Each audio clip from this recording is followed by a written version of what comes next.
So today I'm going to be installing new filters. I do this every 6 months. That's when you're supposed to do it. And do that because you want to make sure that you don't have any issues with your air conditioning unit. You definitely don't want to have a bunch of dust going into your motor. But this is what 6 months looks like. As you can see, it's not that bad. If you let that go for a couple of years, then it starts getting pretty bad.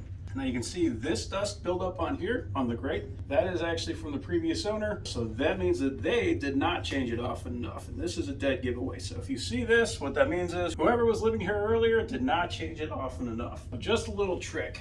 And you can see it's got an arrow pointing up. So I'm just going to shove these two into the corners.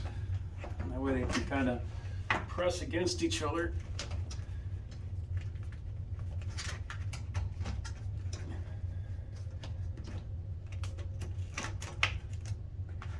To hold themselves up. Just get that up nice and flat. You can see these fit fairly tight, which is the way you want it, because the tighter they are, the better the seal. You're not going to get dust going around the outside. It's going to be going through the filter. There we go, and that's it.